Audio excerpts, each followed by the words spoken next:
Nagsisimula ang chapter sa pagtalon sa ibabaw ng mga puno ng Grey Cat upang dalhin siya sa kanilang nayon, at si Kang Hyen ay walang nagawa kundi sumigaw.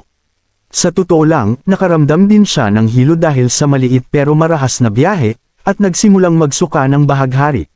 Sinabi lang ng lalaking pusa na tila mas mahina na ang mga tao ngayon, hindi alam na si Kang Hyen ay hindi tao mula sa mundong ito. Napansin niya na ang mas mababang bahagi ng katawan ni Kang Hyen ay lalong mahina. Baka ito ang dahilan kung bakit wala siyang kasintahan. Pero ang totoo, tinutukoy lang ng lalaking pusa ang kanyang mga binti, at naalala ni Kang Hyen na sinabi rin sa kanya ni Kapitan Randolph ang parehong bagay. Nagtataka siya kung talagang mahina ang kanyang mga binti. Sa sandaling iyon, nagpa siya ang lalaking pusa na maglakad na lang sila, at parehong natuwa sina Mona at White Rice. Sinabi ng Grey Cat na kitang-kita na ang kanilang nayon sa malayo, kaya bumangon si Kang Hyen para tingnan ito. Nakikita niya ang isang payapang pamayanan, at napansin niya na ang mga bahay ay mukhang mga Mongolian tent. Nagtanong ang Grey Cat tungkol sa Mongolian, pero sinabi ni Kang Hyen na wala lang iyon. Nilinaw niya na ang nayon ay kamukha ng isa pang lugar na alam niya.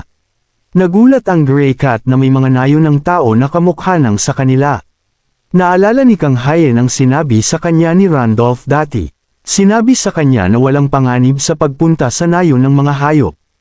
Una, itinuturing nilang sagrado ang puting lobo, at ikalawa ay dahil sa kasunduang umiiral sa pagitan ng mga tao at hayop.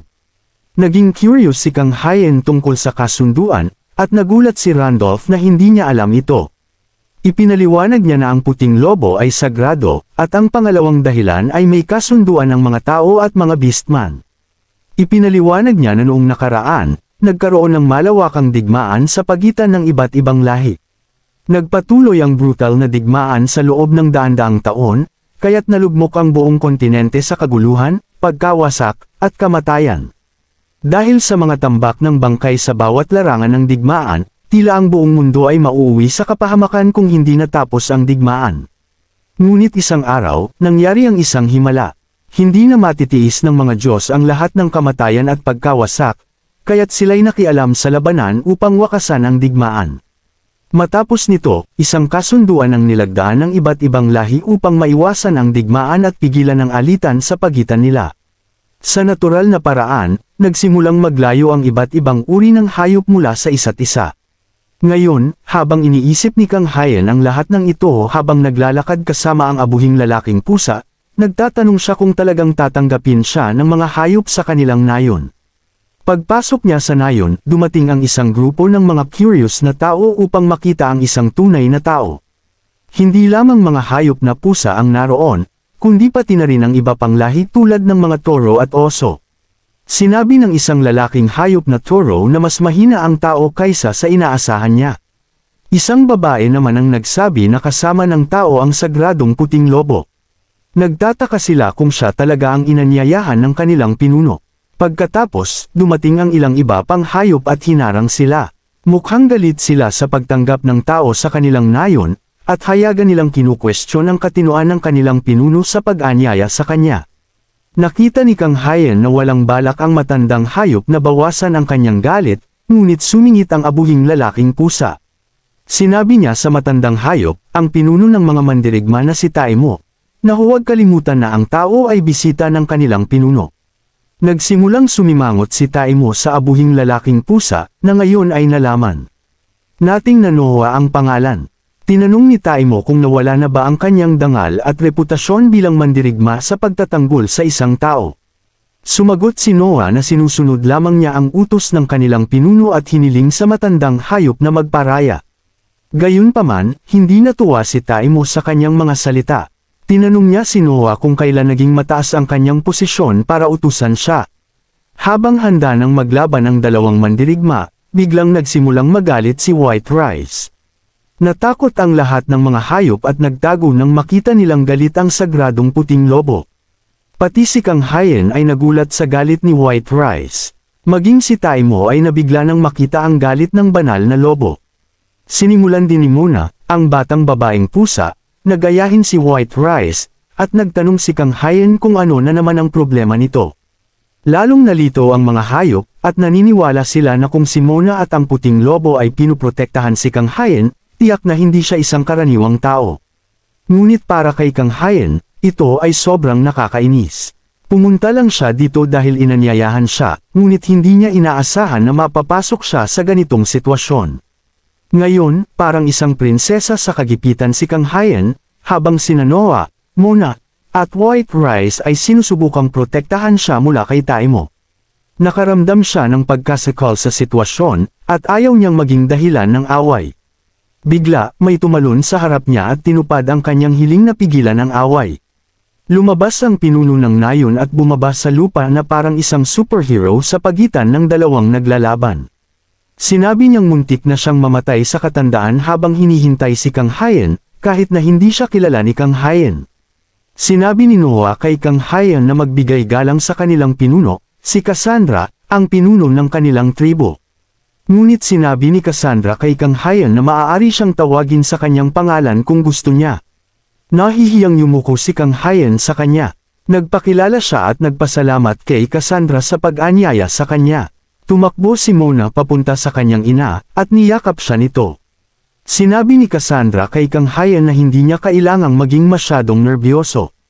Ipinahayag ni Cassandra na ang dahilan kung bakit niya inanyayahan si Kang Hayan ay upang pasalamatan siya dahil ginulo siya ng kanyang anak kamakailan.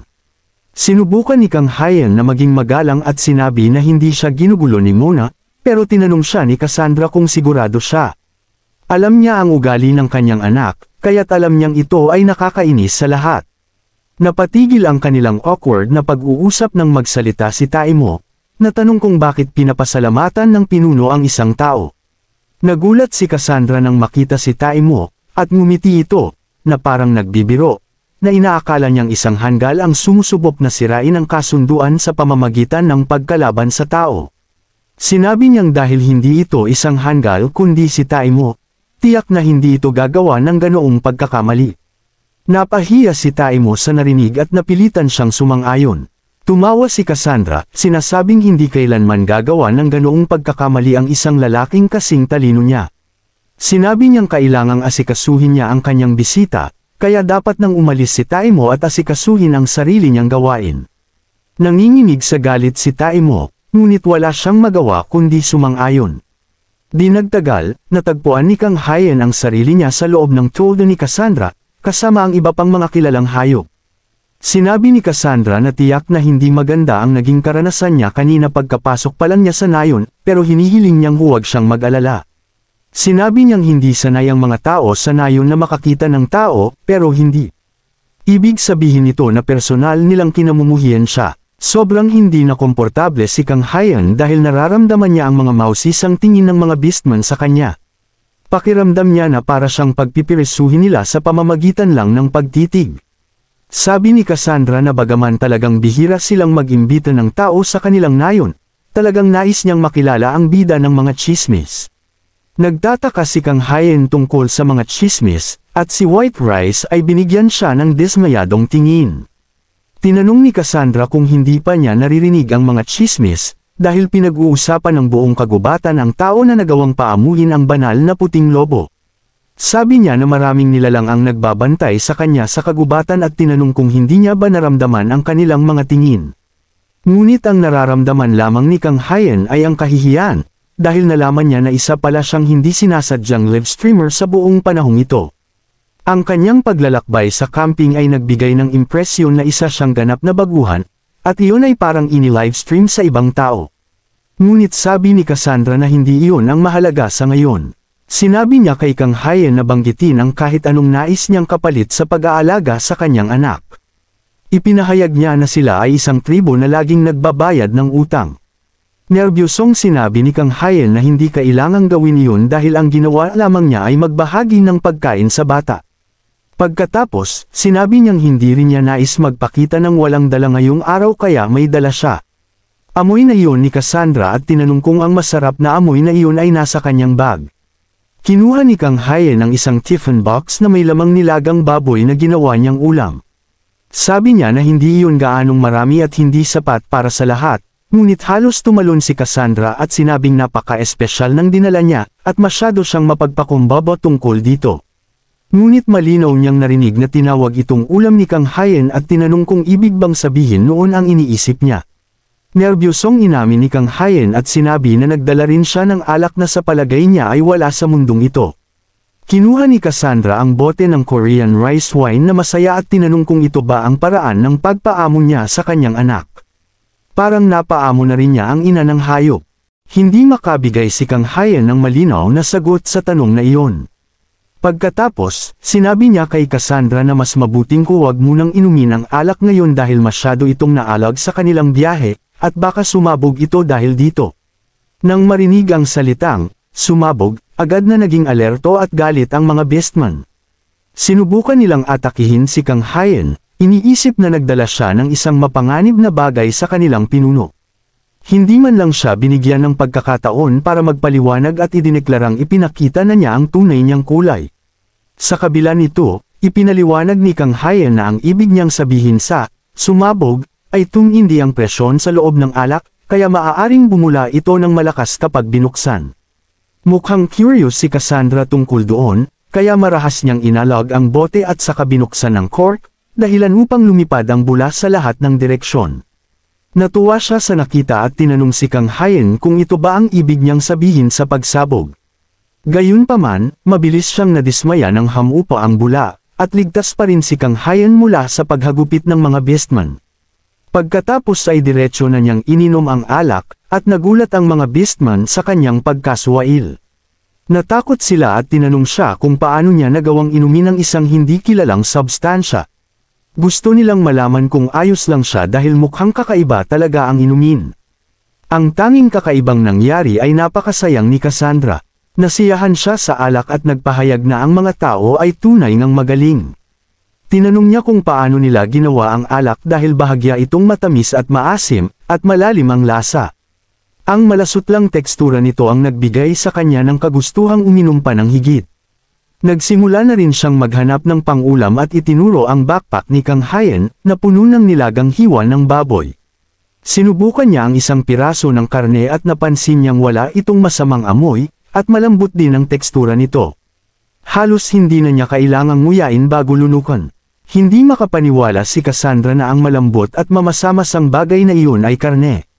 Naubos niya ang buong kahon at sinabing sobrang sarap ng lasa kaya kahit may mamatay na tao sa tabi niya hindi niya mapapansin ito. Idineklara niyang kailangan nilang ibahagi ang masarap na pagkain sa lahat, ngunit may isa pa siyang kailangang gawin bago iyon.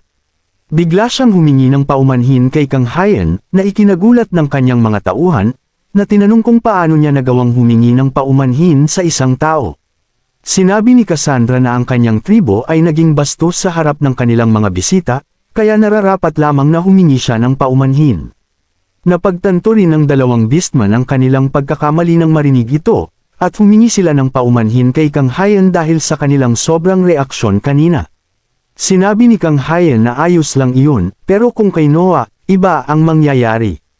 Pinaplano na niyang saksakin ang dalawang bastos na tao gamit ang kanyang sibat kung hindi sila tumigil, at maging si White Rice ay galit din. Sinabi ni Noah na walang paraan na ang isang taong pinili ng banal na lobo ay magdadala ng mapanganib na bagay dito. Idineklara ni Cassandra na tapos na ang lahat dahil humingi na sila ng paumanhin at nagpasalamat kay Kang Hayen, kaya oras na para magdiwang.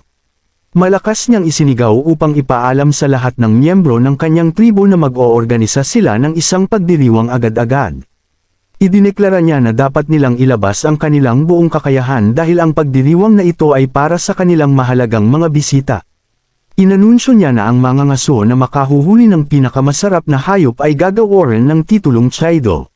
Napapahawak na lang si Kang Hayen sa kanyang mga tainga upang protektahan ang mga ito mula sa ingay, pero sobrang nasasabik ang mga beastman. Sumama sila sa kanilang pinuno habang idinedeklara niyang ipapakita nila sa kanilang mga bisita na sila ang may pinakamagagandang pagdiriwang. Well, hindi ito magandang balita para kay Kang Hayen. Pagod na siya at nagtataka kung bakit sobrang hilig magdiwang ng mga tao saan man siya magpunta. Iyan lang muna ang video natin ngayon.